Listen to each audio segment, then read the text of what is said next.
도미티안 박해와 요한계시록. 세상을 이기는 자는 누구인가? 요한계시록은 예수의 사랑스러운 제자 요한이 7교회에 띄운 편지글이라 할 수 있다. 여기서 7교회는 에베소, 서머나, 버가모, 두아디라, 사데, 빌라델비아, 라오디게아 이렇게 주로 소아시아 교통 요충지에 있는 교회들이었다. 이 글을 쓴 요한은 patmos섬에서 로마 황제 도미티안 통치 말년에 쓰여진 것으로 추정된다.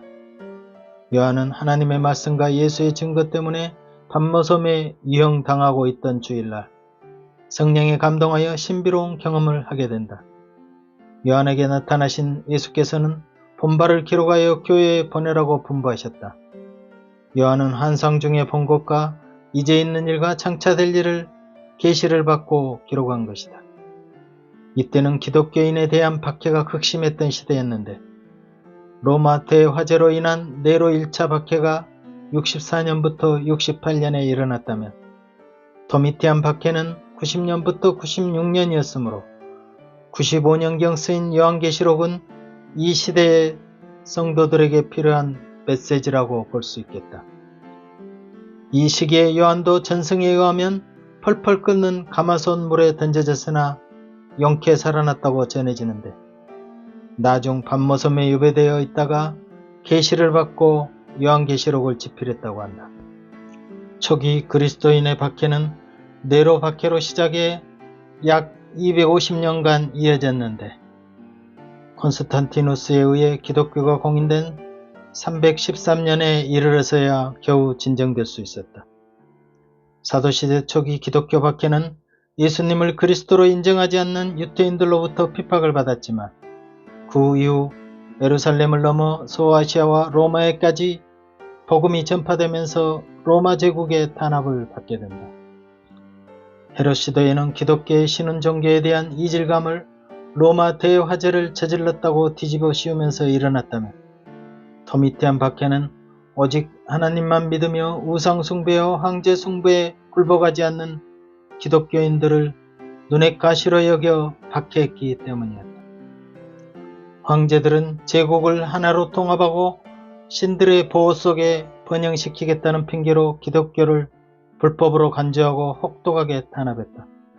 그도 그럴 것이 도미티안은 81년 황제에 오르면서 자신을 주와 하나님으로 선포하고 숭배를 강요했지만 기독교인들은 당연히 하나님 외에 다른 이를 숭배할 수 없었기 때문에 황제 숭배를 거부했다. 더군다나 당시 사회적으로 통용되던 제사나 종교의식에도 참여하지 않았으며 신전이나 극장에서 이교도들과 어울리지도 않았다. 이는 제국의 안녕과 통합을 해치는 일로 여겨졌다. 특히 로마의 신들에 대한 숭배를 거부하는 기독교인들의 행동은 신들이 가져다주는 제국의 평화와 번영을 위협하는 행위로 치부됐다. 로마인들에게 황제 숭배는 제국 통일을 위한 가장 강력한 수단이자 제국에 대한 충성의 기준이었기에 로마 정부는 기독교인들의 태도를 황제와 제국에 대한 불충과 반역으로 여겼고 기독교는 불법 정교로 규정돼 권력으로 그 힘을 꺾어버리고 말겠다며 혹독한 박해를 가했던 것이다. 그러니까 그들이 황제를 숭배하지 않아 로마의 모든 신은 노예다라는 제명을 덧씌워버린 것이다. 이때는 유대인들과 기독교인들 모두 하나님을 믿었으므로 특별히 구분하지 않고 모두 박해를 가했다고 한다.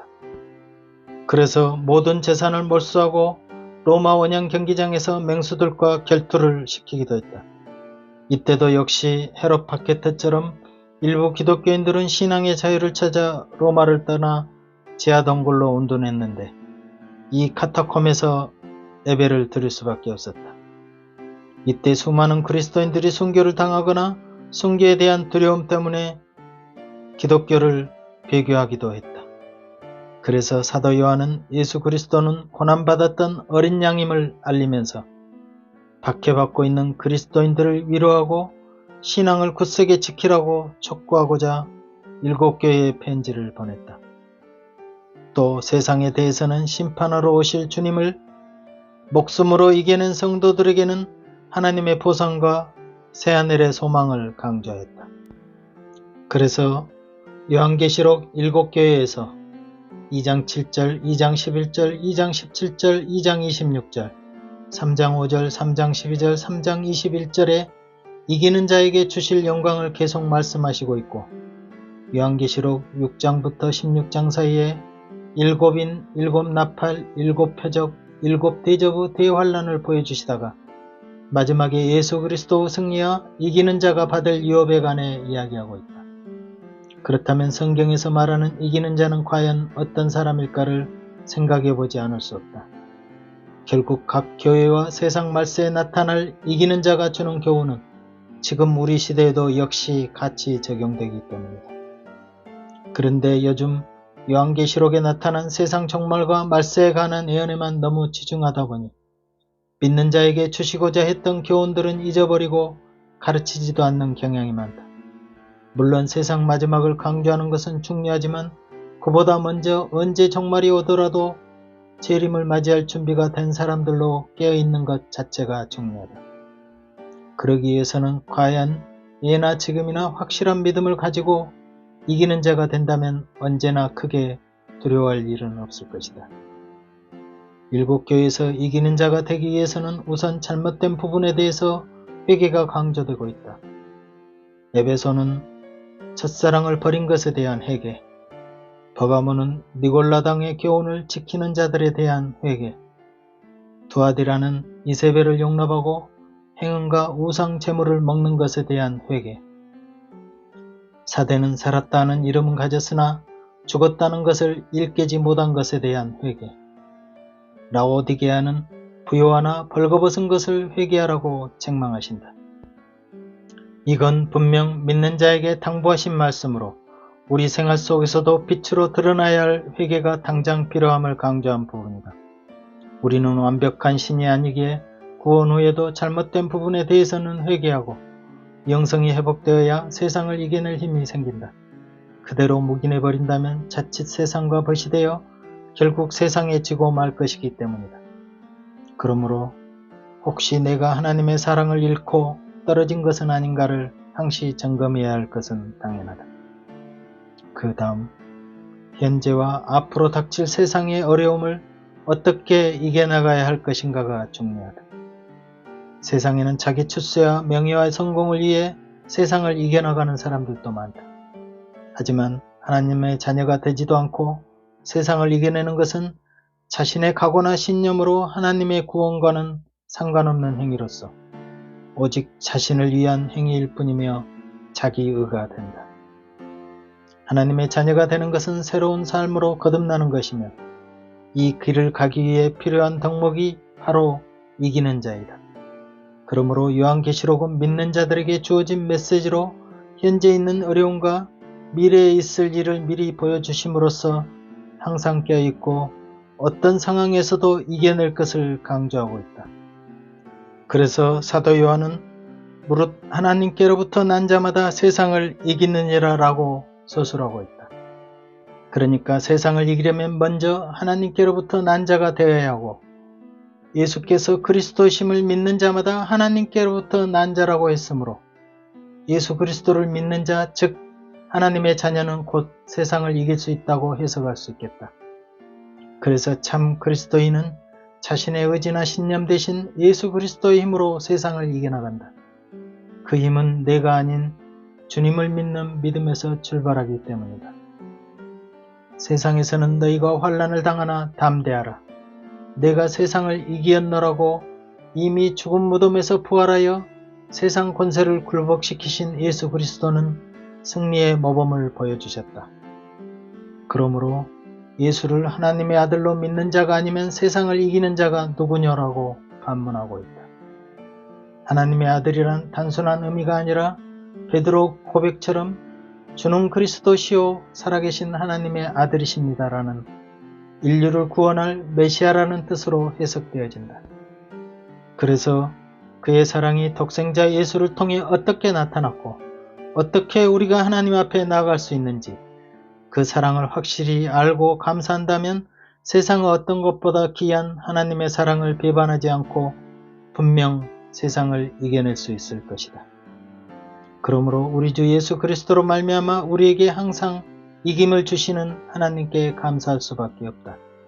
이는 내 힘이 아닌 천지를 지으신 하나님 사랑이 나를 붙드시기 때문이니라. 다윗 소년이 힘센 골리앗을 하나님과 함께 하심으로 물리쳤듯이 세상을 이기는 일에도 역시 하나님이 함께 하신다는 믿음이 근본이 된다. 그러므로 요한계시록에는 닥치는 도미티안 핍박과 또 계속해서 닥칠 대환란을 예고하면서 이기는 자가 될 것을 당부하신다. 사람의 목숨을 빌미로 믿음을 저버리게 하는 세상 왕의 어떤 박해나 핍박에도 믿음을 저버리지 않고 이겨낼 것을 권유하신다. 그리하여 결국 세상이 감당치 못하는 그 승리의 기쁨을 주님과 함께 새하늘과 새 땅에서 누리게 되리라는 계시를 보여주신다. 그러므로 이제는 내가 산 것이 아니요 내 안에 그리스도께서 사신 것이라는 고백처럼 이제는 내가 이기는 것이 아니요 내 안에 그리스도께서 이기신다는 것을 더 확실하게 확증할 일이다. 만일 하나님이 우리를 위하시면 누가 우리를 대적하리요? 자기 아들을 아끼지 아니하시고 우리 모든 사람을 위하여 내어주시니가 어찌 그 아들과 함께 모든 것을 우리에게 은사로 주지 아니하시겠느냐? 누가 능히 하나님의 택하신 자들을 송사하리요? 의롭다 하신 이는 하나님이시니 누가 정죄하리요? 죽으실 뿐 아니라 다시 살아나신 이는 그리스도 예수시니 그는 하나님 우편에 계신 자요 우리를 위하여 간구하시는 자시니라. 누가 우리를 그리스도의 사랑에서 끊으리요? 환난이나 공고나 핍박이나 기근이나 적신이나 위험이나 칼이랴. 기록된 바 우리가 종일 주를 위하여 죽임을 당케 되며 도살할 양같이 여김을 받았나이다 한과 같으니라. 그러나 이 모든 일에 우리를 사랑하시는 이로 말미암아 우리가 넉넉히 이기느니라. 내가 확신하노니 사망이나 생명이나 천사들이나 권세자들이나 현재일이나 장래일이나 능력이나 높음이나 깊음이나 다른 아무 피조물이라도 우리를 우리 주 그리스도 예수 안에 있는 하나님의 사랑에서 끊을 수 없으리라. 로마서 8장 31절부터 39절 말씀. 아멘.